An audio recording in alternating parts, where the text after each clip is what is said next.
Assalamualaikum warahmatullahi wabarakatuh. Waalaikumsalam warahmatullahi wabarakatuh. Alhamdulillahirrabbilalamin. Wassalatu wassalamu asyrafil anbiya'i mursalin Sayyidina Muhammadin wa alihi wasahbihi ajma'in. Amma ba'du. Kembali di malam hari ini, di suasana masih bulan Syawal, minal aidin wal faizin, Dinda Muhammad Sadri. Siap Bang. Alhamdulillah bintang tamu kita malam hari ini, yang dimana Dinda ini aktif sebagai mubalik dai di Kabupaten Hulu Sungai Tengah tentunya, dan menjadi satu kebanggaan bagi kami hari ini menyempatkan waktu setelah beberapa waktu kita berjanji Siap. berjanji untuk bisa bersilaturahmi, Karena takdir Allah kan bisa bertemu. Alhamdulillah. Kelahiran di tahun 1993 23 Maret 1993. Iya. Dan saat ini berumur 29 tahun kurang lebih. Maret tadi 29 tahun. 29 Alhamdulillah. tahun. Seharian saat ini apa yang dilakukan? Jadi alhamdulillah saat ini sambil belajar kan bersama abah-abah guru, juga sambil belajar untuk menyampaikan ya tadi sebagai mubalik, sambil berkeliling lah, ketika dipanggil kan kita datang, ketika jamaah memanggil kita datang kemanapun insya Allah selagi ada kesempatan. Jadi kada ada halangan dan lain sebagainya, insya Allah bisa memenuhi panggilan para jamaah sambil belajar coba. Oh, jadi mengisi pengajian di daerah berkeliling. Ya, di daerah berkeliling. Adinda ini merupakan alumni juga dari STAI Al-Wasiyah Barabai, lulusan tahun 2015. Di usia muda sudah mendharma baktikan di bidang dakwah. Ini luar biasa. Kendala dan tantangan tentunya ada ketika berdakwah. Iya Bang. Nah, saat ini misalnya apa yang sebenarnya memotivasi sehingga Dinda memilih dakwah sebagai salah satu upaya ya dalam menyampaikan apa yang diajarkan oleh agama kita? Ya Bang. Jadi ini boleh cerita ya Bang ya? Ya boleh cerita ya. Jadi latar belakang memang ke dunia dakwah ini pertama kan yang melatar belakangi memang dunia pendidikan. Waktu itu ulun 6 tahun di salah satu pondok di Kecamatan Pandawan, sebut saja Pondok Pesantren Modern Darul Inabah. 6 tahun pelan-pelan menimba ilmu agama, lalu kemudian masuk kampus di STAI Al-Wasiyah Barabai ini. Juga berorganisasi dan pernah juga seperti abang kan, abang pernah jadi aktivis juga. Nah, tapi ketertarikan ke dunia dakwah ini bukan artinya bukan hanya karena kebetulan, tapi memang direncanakan sedari awal waktu masih mondok waktu itu. Jadi motivasi tersendiri pertama mengabdikan diri untuk umat ini kan, bagi seusia ulun ini kan, kalau kita bilang di Barabai ini, Hulu Sungai Tengah ini tidak terlalu banyak yang muda-muda yang berkecimpung di dakwah. Bukan berarti tidak mempunyai kemampuan atau keilmuan, bahkan jauh lebih banyak keilmuan seusia muda seperti ulun, lebih banyak daripada ulun keilmuan agama, mumpuni di bidang dakwah.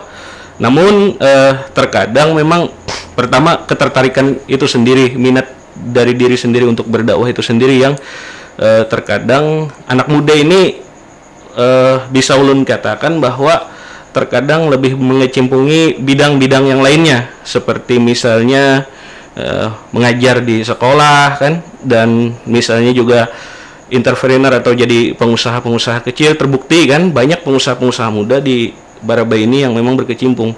Nah, artinya karena memang basic ulun ini ada, latar belakang memang ada, ya nawaitu lillahi ta'ala lah, bismillahirrahmanirrahim. Ulun sambil belajar, sambil menyampaikan yang sedikit ini kepada yang lain agar bermanfaat. Karena memang sebaik-baik manusia kan adalah yang bermanfaat bagi manusia yang lainnya Bang. Itu kalau mulai menjadi dai ini apa sebelum masuk di STAI atau di STAI sudah mulai kapan mulai apa memang menghususkan diri yang kemudian menjadi berkeliling menyampaikan? Ya, jadi 2004 ke 2005 kan tamat sekolah dasar. Lalu kemudian masuk pondok sekitar 6 tahun. Tahun 2011 kemudian ulun menamatkan atau menyelesaikan mondok di Darul Inabah tadi. Nah, sejak itulah ulun belajar berdakwah. Jadi ulun ingat pertama kali naik mimbar pada waktu khutbah Jumat ini titik awal ulun mengawali untuk berdakwah ini. Ketika itu ada satu jadwal dari guru ulun yang guru ini membimbing, bukan hanya ulun anggap sebagai guru, sebagai murabbi, juga sebagai abah atau ayah bagi ulun. Karena beliau ini membimbing ulun sejak mondok, mengajari ulun sejak mondok sampai mengorbitkan lah, bahasa sederhananya itu mengorbitkan ulun ini. Jadi jadwal beliau ini pada waktu itu sengaja beliau kosongkan dengan alasan beliau ada jadwal di tempat lain. Padahal ulun tahu dan sadar bahwa beliau ini pada waktu itu tidak ada jadwal. Misah pada waktu itu kan ulun ditempatkan di masjid yang ada jadwal beliau, itu yang ulun isi. Jadi pertama kali ulun mengisi ini sebenarnya bebannya itu bukan beban menghadapi jamaah, Bang. Karena menghadapi jamaah ini kan sudah ada latihan sebelumnya melalui muhadarah kan. Kalau di pondok itu biasanya ya bahasa kitanya itu public speaking, belajar berceramah di hadapan banyak orang, banyak jamaah kan. Itu tidak menjadi pemikiran. Yang menjadi beban mental ini adalah menyandang nama beliau yang ada di jadwal ini. Jangan sampai nama beliau ini ternodai oleh penampilan ulun pada waktu itu, pada waktu khutbah pertama itu.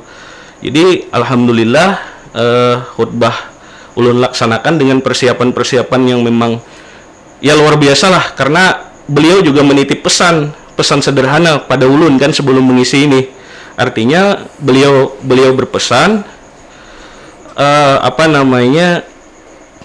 beliau berpesan pada ulun, kalau mau naik mimbar ini harus punya persiapan yang luar biasa, karena jamaah tidak mau tahu, harus sempurna paling tidak dalam tampil di mimbar atau dalam khutbah-khutbah ini. Dan juga beliau menambahkan pesan, orang yang tanpa persiapan naik mimbar jangan harap mendapatkan penghormatan ketika turun dari mimbar. Nah, nasihat inilah yang sejatinya sampai detik ini ulun pegang dan ulun jadikan pedoman dalam berdakwah dimanapun tempatnya itu, Bang. Kan kalau berdakwah itu biasanya akan menghadapi banyak banyak pemikiran, banyak kepala. Ya.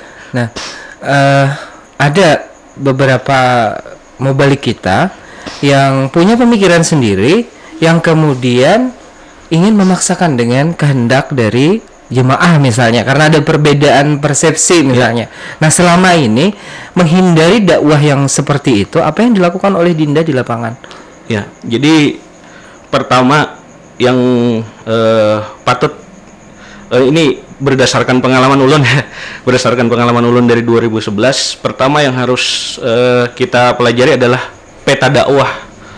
Peta dakwah. Jadi sebelum kita berdakwah ke satu daerah, ke satu desa misalnya, Bang, ke satu musola atau langgar kan, ke satu masjid, kita harus tahu kondisi jamaah di situ dulu. Setidaknya kita punya bahasa sederhananya punya informan atau punya teman atau keluarga di sana atau siapapun di sana yang menjadi bahan informasi bagi kita untuk mengetahui kondisi jamaah di situ.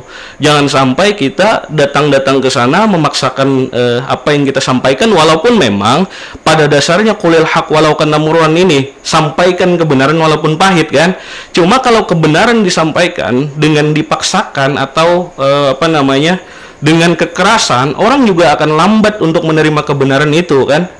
Karena dakwah ini juga harus ada, kadangkala memang tegas, kadangkala memang keras, tapi ada memang kelembutan-kelembutan yang disentuh dari hati ke hati. Jadi pertama yang ulun lakukan adalah memetakan jamaah. Yang kedua yang materi yang kita sampaikan ini, kita harus melihat sekali lagi tadi kepada kondisi jamaah.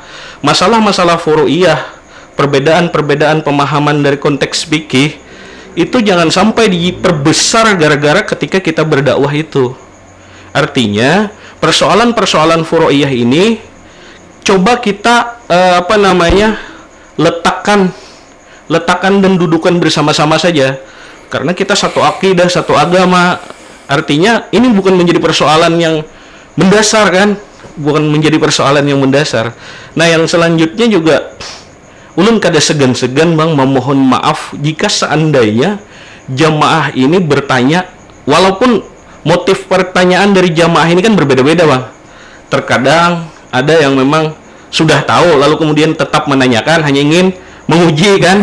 Ya, hanya ingin menguji, ala uji kan. Kalau dosen di kampus saya itu bilang ada orang yang bertanya ala uji, jadi menguji. Ada yang memang benar-benar tidak tahu. Ini juga menjadi satu hal yang patut dibedakan oleh mubalik kan, dibedakan oleh mubalik. Ulun kada segan-segan menyampaikan ulun belum tahu, dalam ceramah ini ulun belum tahu, ulun tampung jawabannya nanti di pertemuan berikutnya. Ulun kada segan-segan itu. Ini ulun ulun sampaikan supaya memang pada waktu itu kondisi jamaah tenang kan, tetap pada ritme sesuai dengan tema ceramah yang disampaikan itu. Kalau misalnya ceramah, misalnya atau mengisi pengajian, durasi waktu yang digunakan itu berapa? Ya bervariasi, beragam Bang. Jadi kalau memang mengisi pengajian di, biasanya kan ibu-ibu tahlilan kan, di yasinan yang kadang kebiasaannya di sore Jumat atau misalnya sore Minggu kan, itu paling banter dari jam 2 sampai sebelum sholat asar.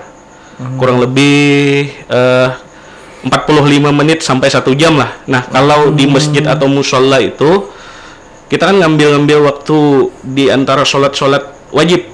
Seperti ba'da maghrib kan sampai azan isya kan. Nah, jadi bervariasi. Kalau di Ramadan beda lagi kan, kuliah subuh kan, ya, dari sholat subuh sampai isyraq, biasanya sholat isyraq sampai terbit matahari. Kalau kita menyampaikan, tentu kan butuh wawasan yang luas nih, bacaan, hafalan dan sebagainya. Artinya kadang kita didudukan sebagai orang yang dianggap serba tahu. Ya, itu benar Bang. Ya, itu yang pesan guru ulun tadi kan. Artinya kadang jamaah mau tidak mau si mubalik ini harus serba tahu kan, kayak gitu. Iya, benar. Pernahkah menghadapi misalnya yang agak menyulitkan, misalnya pengalaman ketika berdakwah ini dengan jamaah yang model seperti itu? Ya, satu ketika gini Bang, lu lupa tahunnya lah. Pokoknya sudah 8 tahun yang lalu kan, kurang lebih tahun 2012-2013 lah. Kita nggak sebutkan masjidnya. Jadi pokoknya ada waktu itu khutbah Jumat. Khutbah Jumat ini sejatinya kan nggak ada ruang tanya jawab kan, karena khutbah Jumat ini khutbah selesai kan. Kalau di pengajian lain itu ada tanya jawab. Jadi pada waktu itu khutbah selesai kan seperti biasa, sholat Jumat, lalu kemudian sholat sunnah dan lain sebagainya. Setelah itu salaman dengan jamaah. Tiba-tiba ada satu jamaah. Ini satu jamaah. Orangnya sudah disepuhkan di masjid itu kan. Dia sepuh, lalu kemudian ngajak ke samping berduaan. Wah, ini ulun yang baru dalam dunia dakwah ini. Aduh, ini pasti ada yang salah dalam penyampaian khutbah tadi, atau mungkin ada memang pertanyaan yang harus ulun jawab kan. Ini sudah batin, ini sudah kondisinya mulai drop kan, karena belum pernah sebelumnya seperti itu. Lalu kemudian dia ke samping kan, beliau tanya, mana teks tadi? Tambah kita gemetar karena ini pasti orang ini pasti ngoreksi teks.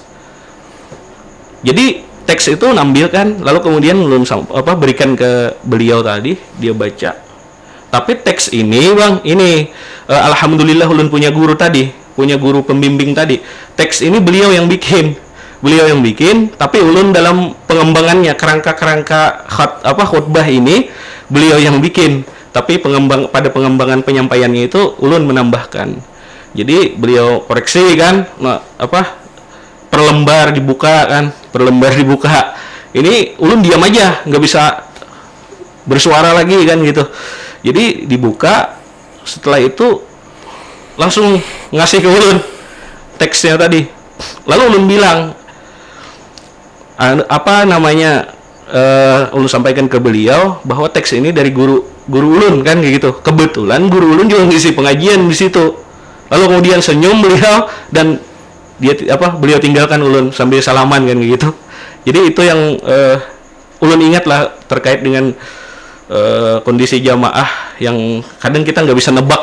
Kalau misalnya ditebak-tebak, maksud beliau itu apa kira-kira melihat nang teks khutbah itu? Ya, kalau ditebak-tebak ya mungkin pertama ya kita kalau husnuzan aja kan, mungkin ini mau melihat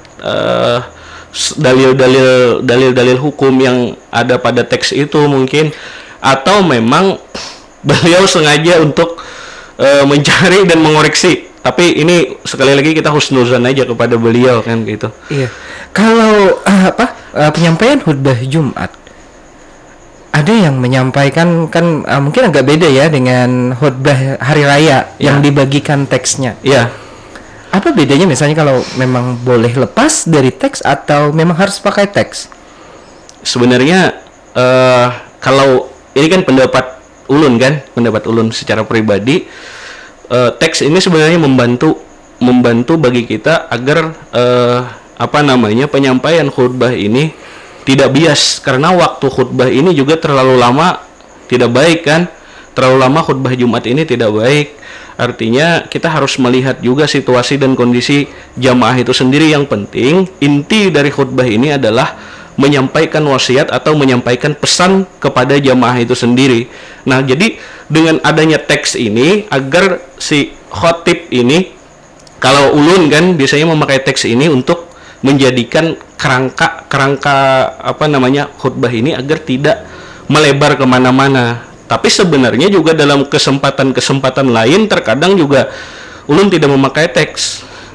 Artinya kalau tema ini sudah lumayan kita kuasai kan, tidak memakai teks gitu. Tapi ini sekali lagi hanya sebatas pendapat ulun ya, karena berbeda-beda antara mubalik, apalagi abah-abah guru yang ada di Barabai ini yang sudah istilahnya malang melintang dan yang sudah luar biasa tentang keilmuannya, itu tidak mempersoalkan lagi antara memakai teks atau tidak. Biasanya mungkin kalau yang muda ya, lebih kadang dianggap sebagai pembaharu. Tentu isi ceramah atau dakwah itu kadang kan menyesuaikan dengan perkembangan zaman atau perkembangan arus informasi yang ada saat ini. Nah, kalau di kampung misalnya kita berhadapan dengan ibu-ibu atau bapak-bapak ya, kalau misalnya formatnya yang lama tidak jadi masalah. Tapi pernahkah misalnya mengisi materi di depan anak-anak muda atau mahasiswa? Nah, itu apa bedanya? Ya, pertama kalau mengisi materi di jamaah-jamaah yang ada di desa kan, jamaah ibu-ibu yang sudah berumur kan, yang sudah lumayan tua kan. Jadi pertama yang disampaikan ini menyederhanakan bahasa dulu, menyederhanakan bahasa.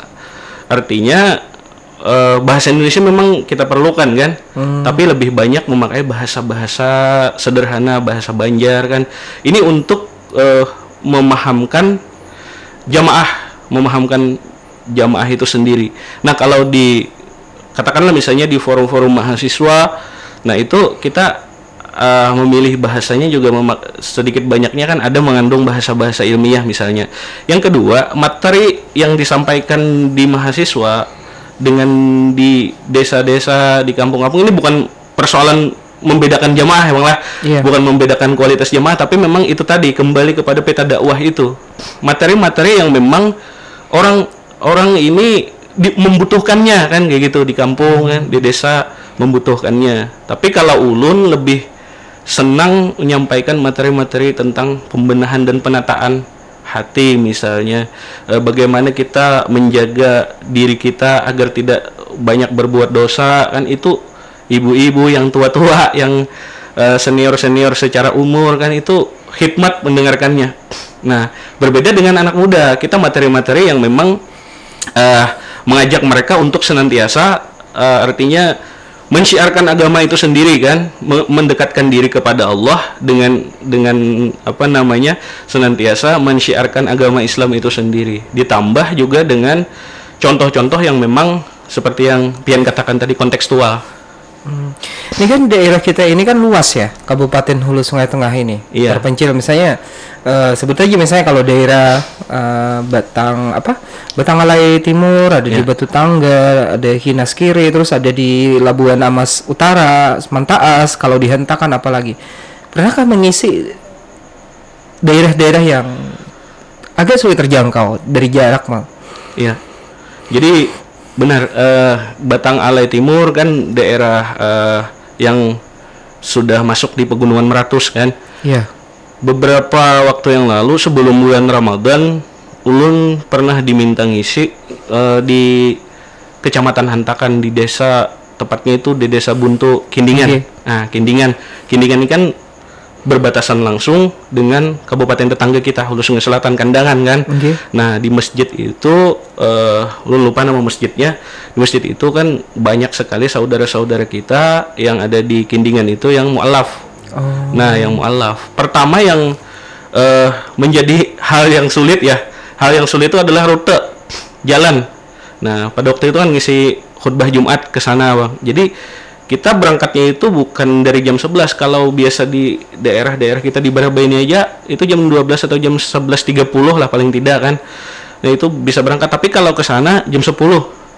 Jam 10 kurang lebih 1 jam naik motor kan, naik motor.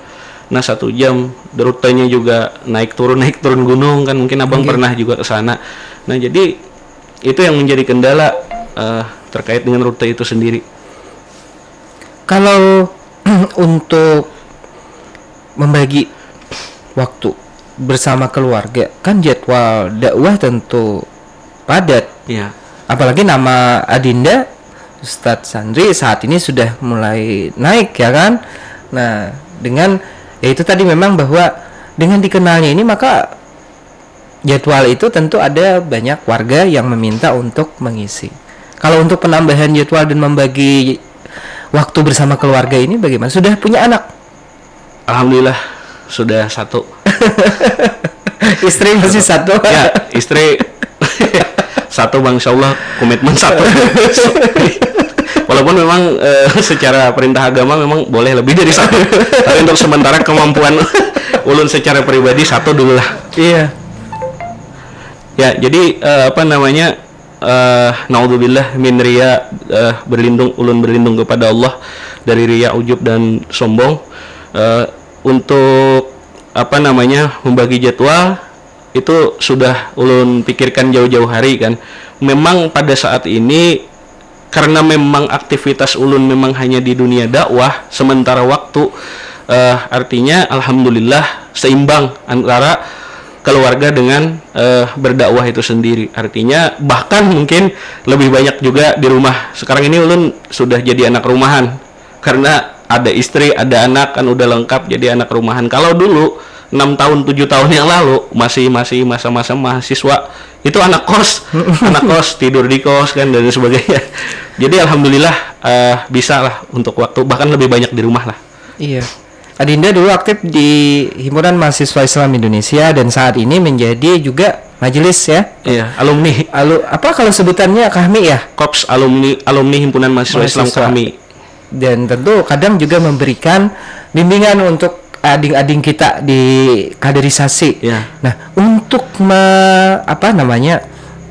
tetap menyempurnakan dalam artian apa begini ya. Kalau misalnya kayak ilmu ya, kalau kita tidak ajarkan itu bisa hilang. Sama kayak hafalan misalnya kalau tidak diamalkan seperti itu. Bagaimana cara memperluas pengetahuan, wawasan, apa masih membaca atau masih berguru atau bagaimana?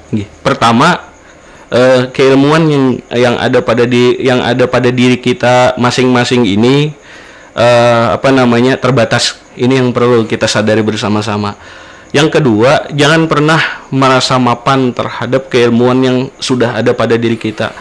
Ulun sampai detik ini alhamdulillah masih membaca, masih berguru, juga kada segan-segan ulun masih mendengar ceramah dan pengajian siapapun itu gurunya bang, siapapun gurunya, dimanapun ketika ulun berada, ulun coba sempatkan untuk mendengarkan itu. Karena prinsipnya begini, ilmu ini datang dari manapun, ketika ilmu ini membawa kepada kebaikan maka kita akan cerna dan kita terima. Terlebih-lebih ini bisa kita jadikan, kita kemas menjadi bahan untuk kita sampaikan juga di kemudian hari gitu bang. Jadi kan apa? Ya itu tadi, label ustadz, label ulama, label mubalik itu kan besar tanggung jawabnya. Siap, kan? Benar. Ya. Besar. Salah-salah sedikit atau apa nanti, oh kayak ini kan aja ustadznya. Ya. Ini yang berat. Ini yang beratnya sebenarnya. Iya, bagaimana menjaga image seperti itu? Ya, pertama ulun secara pribadi ini juga terkadang ketika orang memanggil nama ulun di depannya ini Ustadz ini sangat luar biasa berat untuk disandang dalam bermasyarakat, itu dalam berinteraksi sosial. Jadi hari ini ulun mencoba ya bang, mencoba perlahan-lahan untuk belajar artinya bagaimana memang memposisikan dengan sandangan Ustadz ini, bagaimana memang berakhlak dan lain sebagainya. Tapi kalau sampai detik ini ulun memang berpakaiannya bebas tapi tetap menutup aurat. Ulun kalau memang contoh misalnya dalam bersosial bang ya, dalam bersosial misalnya ada gotong royong di kampung, ada acara-acara yang memang tidak di masjid atau bukan acara keagamaan, ya ulun merubah penampilan juga tapi tetap sopan santun dan kayak seperti ini kan. Ini tadi kebetulan aja pulang dari dakwah juga. Oh, dari mana tadi sebelum ke sini? Dari Masjid Uswatun Hasanah di Karatau, Kecamatan Batu Benawa, Bang. Oh. Sana sedikit dari kubur pahlawan itu. Mengisi kajian setelah sholat maghrib. Kajiannya itu terkait apa saja? Ya, karena ya kan beda-beda kan. Kalau Masjid Langgar ini kadang ada diletakkan tema sebelum ini kan. Jadi kalau nggak ada tema, ya apa yang memang ulun siapkan kan. Jadi memang kalau ulun lebih senangnya tadi tentang tasawuf misalnya, tentang pemantapan akidah dan penanaman nilai-nilai keimanan agar lebih kuat kan itu. Kalau persoalan-persoalan fikih ya ulun bukan berarti tidak berani untuk menyampaikan kan, tapi ini juga masih belajar karena fikih ini luar biasa luas bang, apalagi ditambah dengan persoalan-persoalan furu'iyah tadi. Oh. Sebelum biasanya ketika kita mengenal. Jadi kan ini tadi mungkin kita bersyukur ya karena orang tua kita ya Islam duluan. Siap. Nah, jadi tapi kadang bisa disebut dengan Islam KTP beda dengan mereka yang punya kesadaran kemudian memeluk agama Islam. Ya. Nah, itu kan berbeda cara pemahamannya, cara pemahaman dan menerima itu tadi. Ya. Yang ada di tadi di pegunungan banyak yang mu'alaf, terus yang ada di masyarakat kita secara umum mereka memang sudah dari orang tua. Yeah. Nah, kalau misalnya yang untuk mu'alaf itu tadi selain ceramah, apakah mereka ada yang ditanyakan atau memang ada yang disampaikan dan pertanyaan mereka seputar apa? Ya, jadi kalau untuk saudara-saudara kita yang mu'alaf ya, seperti yang abang sampaikan tadi, mereka mendapatkan hidayah ya bang ya, alhamdulillah mendapatkan hidayah. Jadi kita menyampaikan materi ini pertama memang yang disampaikan ini adalah materi-materi yang mendasar di dalam Islam itu sendiri, seperti bagaimana cara sholat sesuai dengan tuntunan Nabi kan, bagaimana cara berwudu sesuai dengan tuntunan Nabi kan. Nah, jadi ceramah ini terkadang diselingi dengan praktek langsung. Nah, jadi perlahan-lahan memang menyampaikan kepada mereka karena mu'alaf ini kan ada yang sudah tua bang, ada yang sudah berumur kan. Jadi cara menyampaikannya pun kita berhati-hati kan, tetap menyampaikan ini tidak meninggalkan adat, etika dan lain sebagainya kepada yang lebih tua gitu.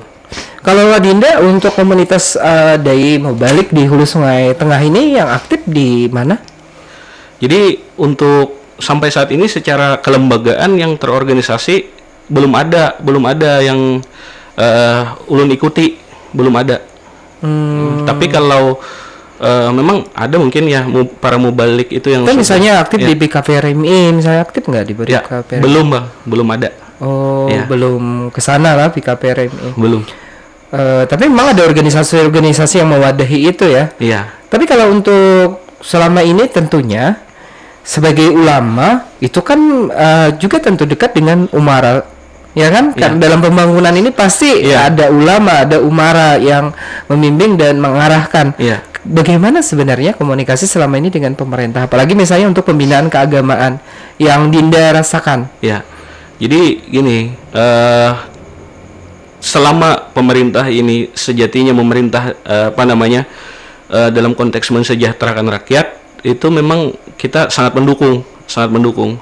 Nah, tapi kalau memang pemerintah sudah artinya dalam tanda kutip ya Bang ya, kita tidak menspesifikasikan pemerintah yang mana kan, yang jelas pemerintah gitu, pemerintah. Jadi ketika pemerintah menyengsarakan rakyat, maka kita akan kalau ulun pribadi akan bicara kan kayak gitu, akan ulun komunikasikan memang secara yang memang beradab, beretika dan lain sebagainya kan gitu. Dan memang ada salurannya kan? Iya, ada salurannya ya. Kalau misalnya aspirasi lewat DPR, ada tempat-tempat penyaluran aspirasi itu. Tapi kalau selama ini misalnya kan untuk berdakwah, berdakwah ini apalagi misalnya daerah terpencil.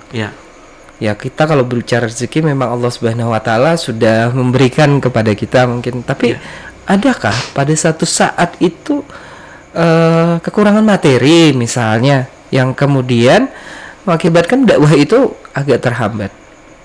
Ya, maksudnya kekurangan materi yang dari panitia atau dari mana misalnya Bang?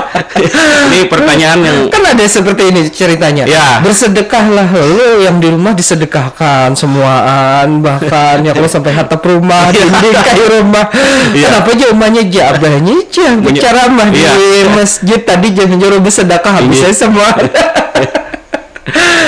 Tapi artinya apakah ada kendala secara finansial, maksudnya kan seperti itu? Ya, kendala secara finansial ya setiap orang masih ada kendala.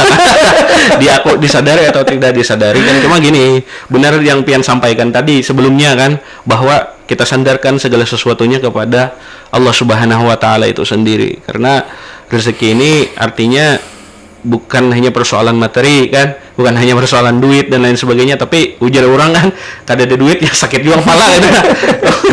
Artinya memang materi itu penting bagi kita, cuma ulun cobalah artinya ketika kita benar-benar mewakafkan diri kita untuk agama Allah ini, maka Allah juga akan artinya melihat hamba-hambanya yang dan menolong hamba-hambanya yang memang benar-benar untuk agama Allah itu. Kalau yang mengilhami, apakah misalnya dari orang tua atau kai misalnya atau pedetuan yang sebelumnya memang pernah menjadi atau menyandang sebagai ustadz atau kiai? Ya, jadi pertama jadi berbicara ini Bang ya, berbicara latar belakang. Belakang. Tampulu tetamu nih. Tampulu ada ruangnya untuk menyampaikan. Pertama, ulun ini lahir dari keluarga yang memang biasa-biasa aja. Abah, mama, kai ini pengetahuan agamanya ya biasa aja kan, sebagaimana masyarakat secara umum gitu nah. Kada jadi ustadz, kada jadi pendakwah, ya masyarakat biasalah. Sebagaimana masyarakat yang di desa kan bertani kan gitu nah. Bertani, kai ulun bertani, nenek juga bertani karena keturunan petani gitu nah. Jadi memang untuk itu kada dari keturunan. Nah, kada dari keturunan itu sendiri. Tapi memang gini, ini berbicara masa lalu Bang lah. Iya. Berbicara masa lalu. Jadi waktu umur ulun 7 tahun. Okay. Waktu umur ulun 7 tahun, ulun ini secara fisik punya keterbatasan. Jadi Allah anugerahkan fisik yang sedikit terbatas. Nah, jadi ketika mau masuk sekolah dasar nih Bang. Ketika mau masuk sekolah dasar itu di sekolah dekat rumah ulun itu sempat memikirkan guru-gurunya itu untuk tidak menerima ulun, karena pasti akan menghambat bagi pembelajaran siswa-siswa yang lain. Alasannya apa? Artinya gini kan, waktu itu ulun ini kan punya keterbatasan dari segi penglihatan, ya, dari segi penglihatan. Nah, jadi di ulun sederhanakan artinya kada bisa melihat secara jauh. Nah, kada bisa melihat secara jauh.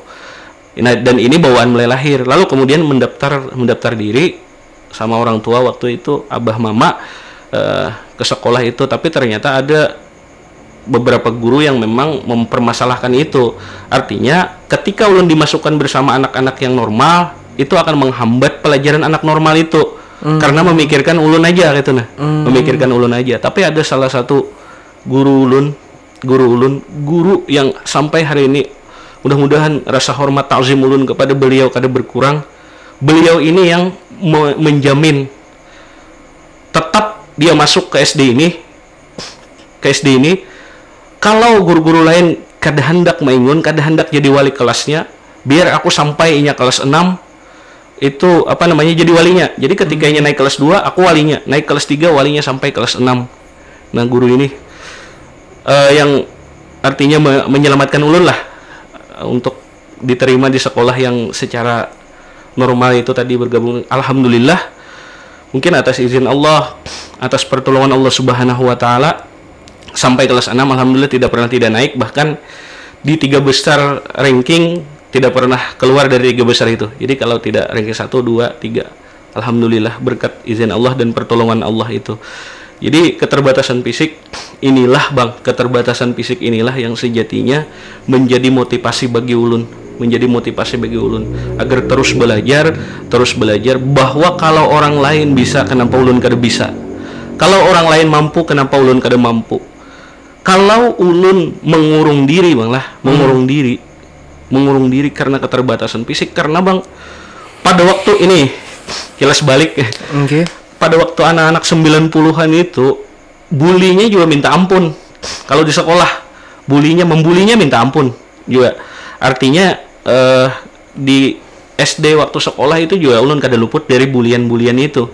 Tapi bulian inilah yang menjadi mental ulun kuat, tidak down, tidak lemah kan. Artinya ulun pengen jadi seperti anak normal. Jadi waktu anak-anak di kampung mandi di sungai, mandi. Waktu anak-anak main bal kan, walaupun 2 sipakan 3 sipakan sisanya luput kan. Tapi ulun kada hendak menjadikan diri minder, menjadikan diri merasa kurang dan lain sebagainya, akibatnya kurang pergaulan. Makanya ketika kuliah di kampus juga, ketika kawan-kawan asik-asik demo, ulun ikut juga demo, padahal belum tahu yang dihadapi itu apa. Jangan-jangan terkena batu kan dan lain sebagainya.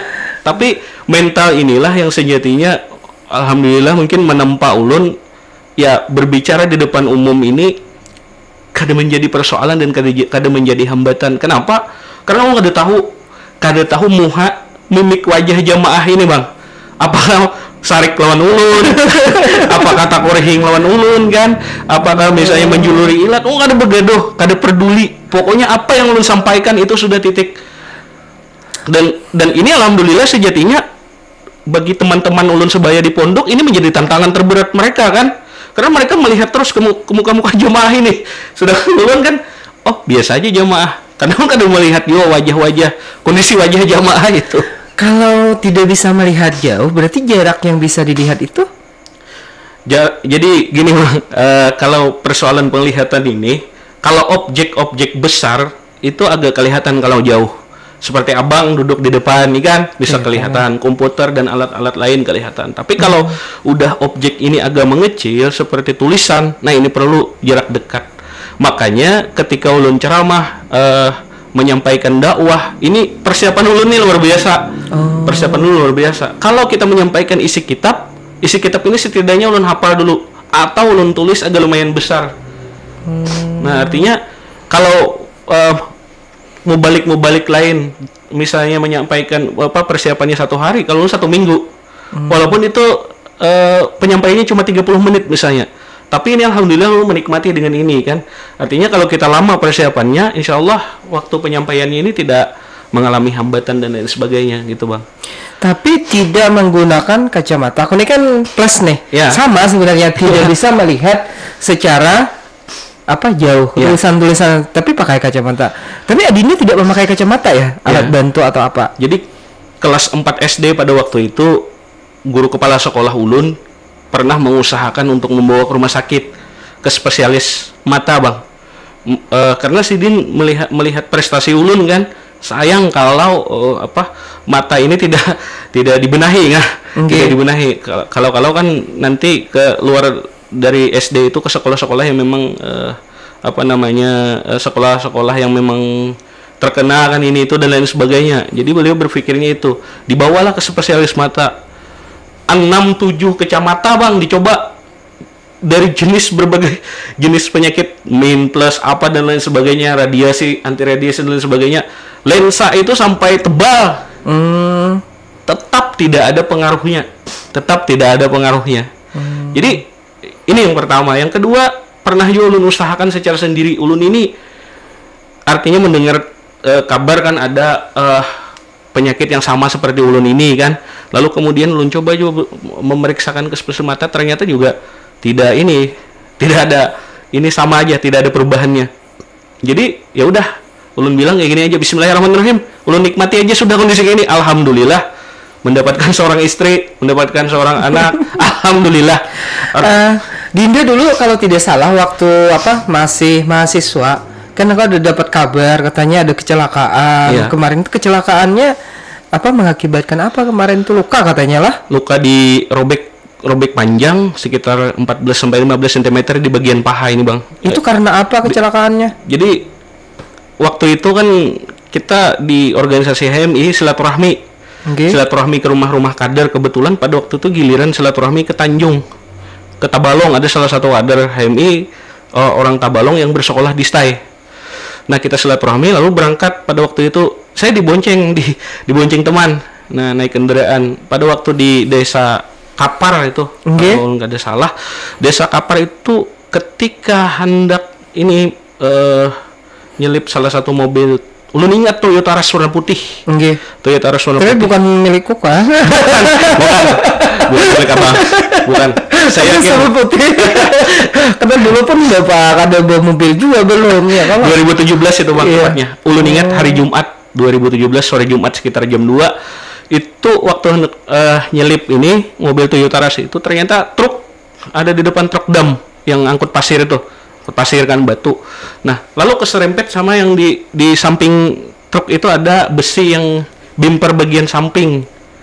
Nah, mengenai paha, lalu kemudian robek dan operasi serta dirawat pada waktu itu di rumah sakit sini selama 11 hari 11 malam. 11 hari 11 malam lah. 11 hari. Koma gak sempat? Kada sempat pingsan, cuma kondisi kondisi daging kan, kondisinya itu luar biasa, perlu perawatan lah, karena daerah paha ini, Bang, banyak lendir ternyata. Banyak lendir, mengeluarkan lendir terus menerus gitu.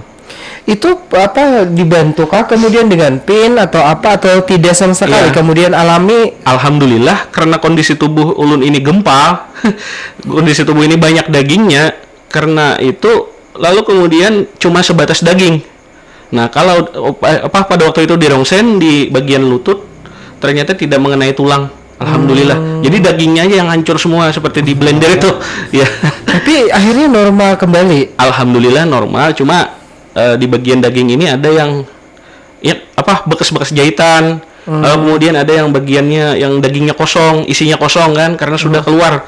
Tapi saya bilang aja sama istri saya kan, artinya ini bagian seni, Dek. Bagian seni. Kalau seni tato kan itu mahal bayarnya. Ini seni langsung. Tapi itu tidak mempengaruhi aktivitas. Nah, kalau misalnya nih, kan tadi malam ini tadi ke Batu Benawa, itu membawa kendaraan sendiri atau kalau membawa kendaraan sendiri masih bisa? Masih bisa kalau jaraknya dekat, Bang. Jaraknya dekat dan waktunya siang. Kalau malam ulun kadang mengambil resiko kan. Artinya ulun mengajak teman, baik itu teman satu kampus, teman di kampung sekitaran rumah ulun kan. Jadi hitung-hitung juga ngajak dia jalan-jalan, sekaligus juga ya kita saling berbagi lah sedikit banyaknya kan. Saling berbagi kan gitu. Jadi kalau Dista itu kan kalau aku mengenalnya ada Abang Ancu ya kan, Iya. terus ada Ibnu Rusdi, Kori juga, lalu starnya bintangnya ada nambah lagi Adinda Sandri yang saat ini berkecimpung di bidang keagamaan. Dan mudah-mudahan terus bisa istiqamah tentunya ya, Amin, dengan ya Allah. segala macam tentu ada tantangan, Iya. ada hambatan dan yang lainnya. Kalau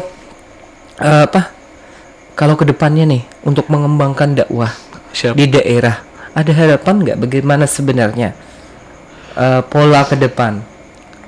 Ya, jadi ini ulun berharap sebenarnya ada pendakwah muda yang lebih banyak lagi lah. Kalau setahu ulun kan memang sudah banyak tapi belum terlalu banyak untuk pendakwah muda ini. Nah, pendakwah muda ini lebih banyak dan terus berkembang karena begini, regenerasi alamiah ini pasti terjadi, Bang.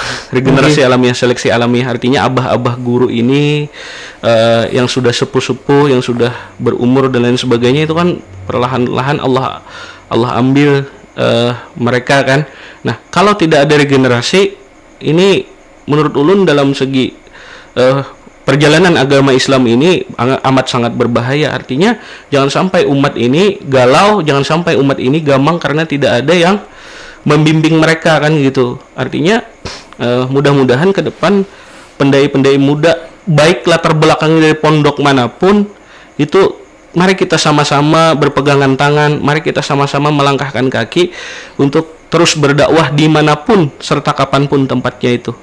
Dan juga bagi ini perlu pemerhati juga kan, mumpung ada kesempatan, mumpung ada media.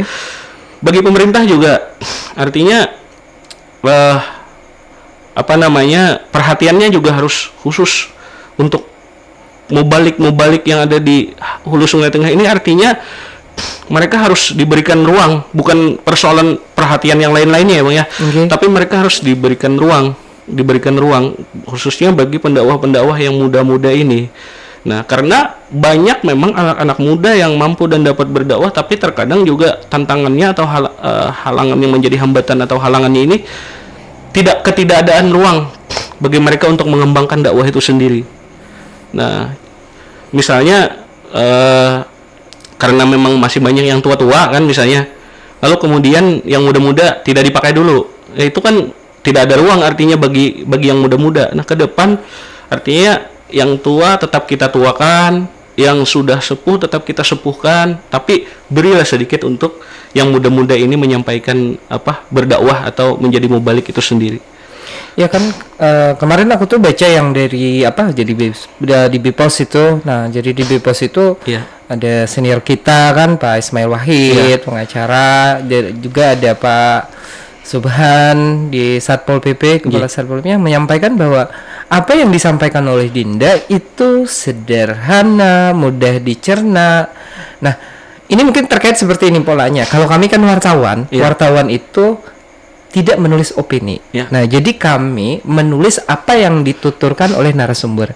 Nah, mungkin juga untuk Dinda itu bersandarnya ketika misalnya ini kan agama ini kan, apakah untuk pendapat itu bagaimana? Apakah mendahulukan pendapat di mana proporsional untuk pendapat pribadi ketika diminta tanggapan terhadap sesuatu yang mungkin belum terekspos atau diketahui secara luas?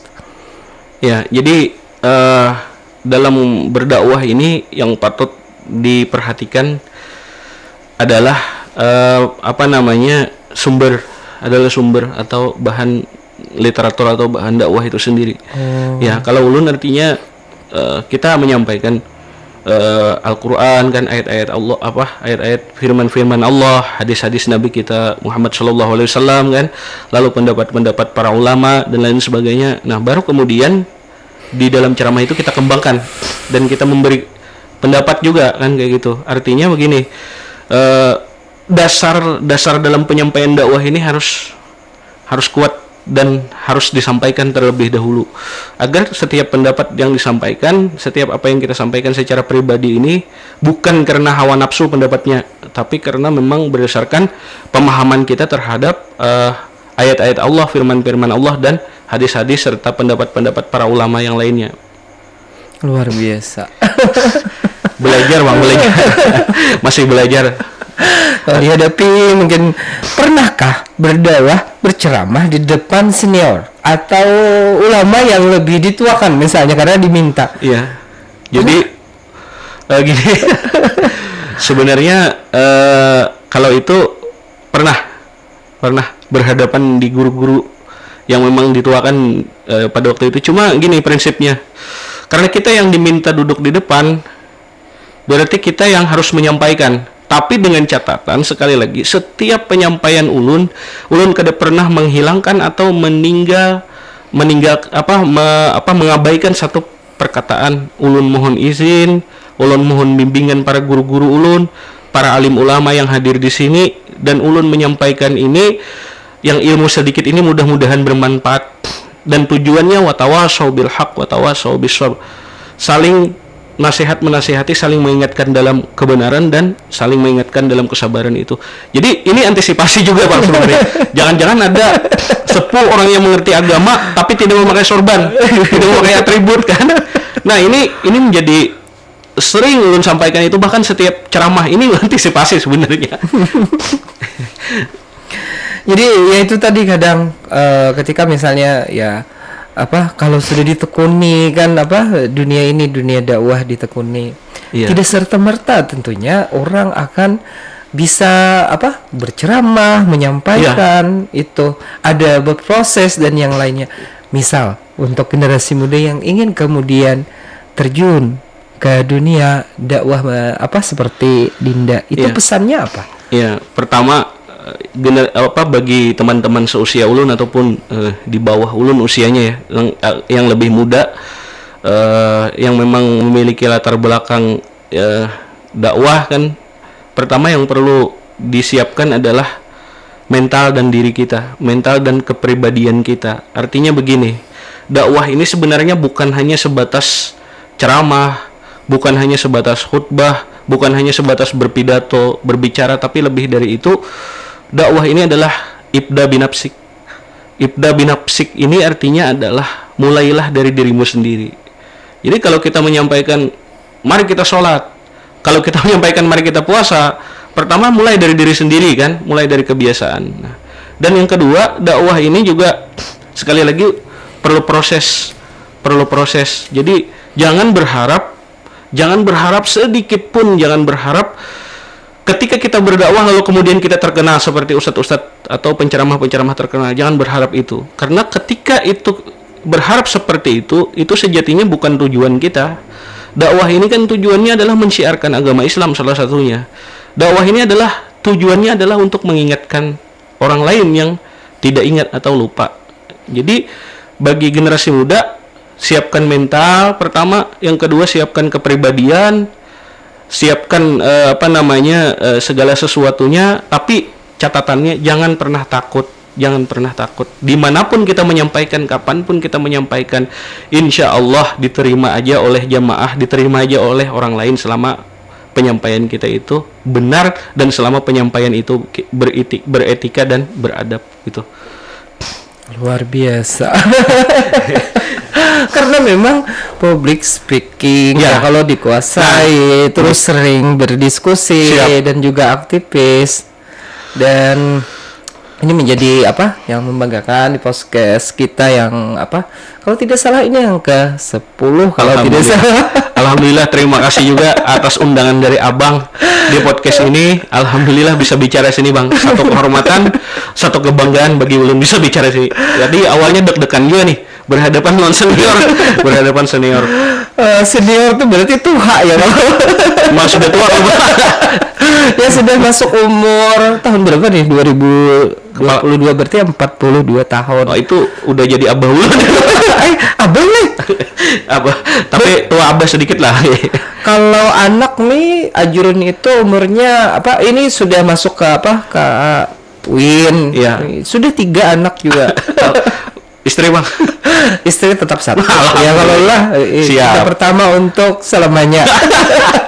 Siap. Ya, terima kasih Dinda untuk kehadirannya di malam hari ini. Semoga apa yang kita bicarakan bisa menginspirasi atau juga menjadi ilham bagi mereka yang ingin juga, apalagi generasi muda kita yang tentunya akan menjadi estafet. Kita bangga Amin ya Allah, kepada Adinda salah satunya, karena memang kalau tidak ada yang masuk dan berkiprah secara langsung, maka siapa lagi? Ya, siap. Terima kasih. Assalamualaikum warahmatullahi wabarakatuh. Waalaikumsalam warahmatullahi wabarakatuh.